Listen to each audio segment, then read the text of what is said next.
I consider myself personally as a part of ASEAN. Thank you very much. You summed up very, very well for me, the background of it. I would have hated myself sitting there and watching an ASEAN session going on here on the stage.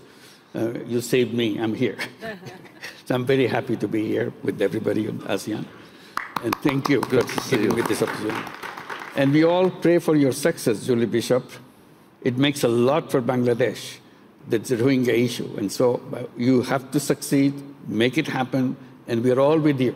At 171 million people in Bangladesh, wish you all the success. Thank you.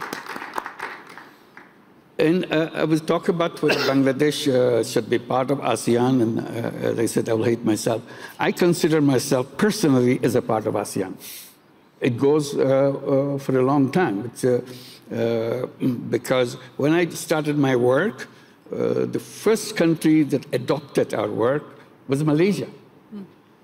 Amana Ikhtiar, Malaysia, and next to your constituency. Anwar has become a very good friend since then. We have been very close, and enthusiasm that he showed in our work, as a result, is spread. The whole idea of microcredit is spread all over Malaysia. And that was the beginning of the idea of microcredit going out of Bangladesh. That's the first country. So that brought me so close to Malaysia, and it became stronger and stronger relationship with Malaysia. We feel extremely well connected together. So I don't see why we cannot be together in ASEAN.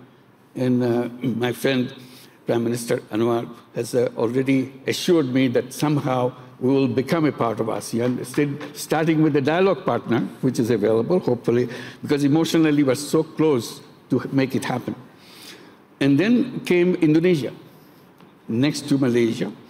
This is the Karya Usaha Mandiri. This is a microcredit application in Indonesia. So Indonesia became very close to us, working together, village after village, island after island. So I cannot see myself distancing from Indonesia. We're so much part of Indonesia, so personally happening. And Vietnam, almost every single women leader in Vietnam came to Bangladesh to study what we are doing and bring it to Vietnam. We did our program all over Vietnam. So personally, we're already part of ASEAN. We cannot take it away from us.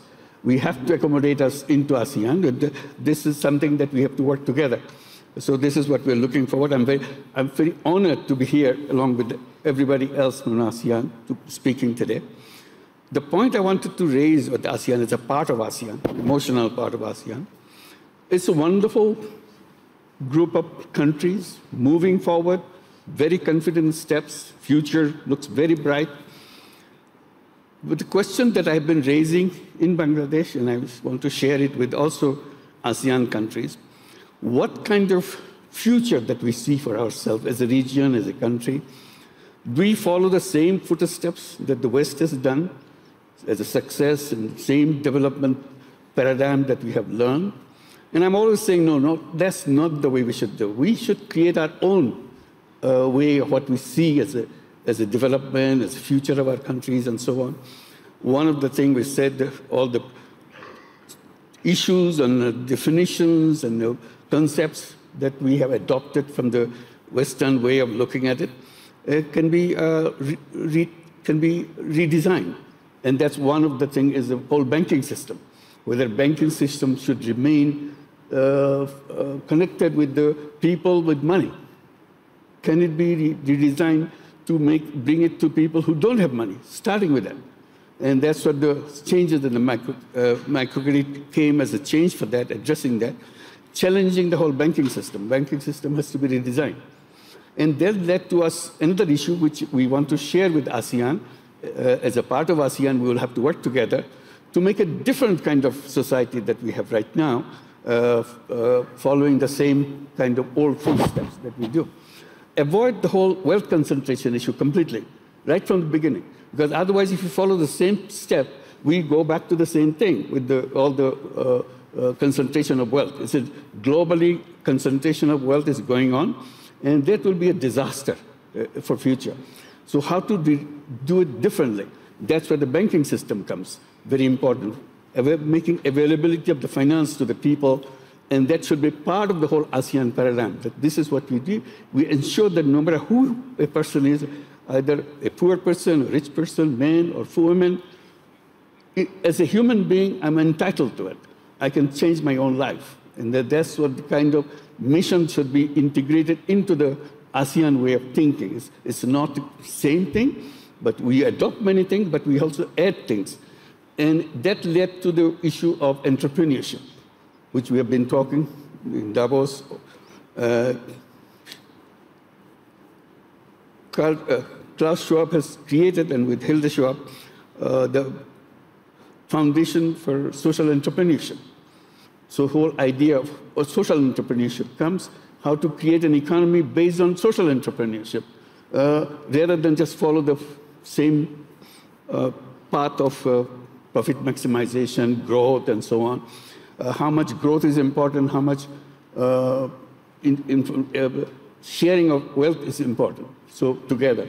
So those are the things that we have to address together in ASEAN framework to make sure we not only progress, we also progress in a different way, as becoming an example for the rest of the world. We should not be just copying things the way it happened in the past, and allowing the young people to take lead. This we have coming from Bangladesh, coming from the uprising of the young people from Bangladesh, is very, very strong right now with us to show that what the capacity of the young people, how to bring up the young people to lead the nation, lead the people with their ideas, with their concept, their technology. They are completely different kind of generation, unlike the generation that who run the country.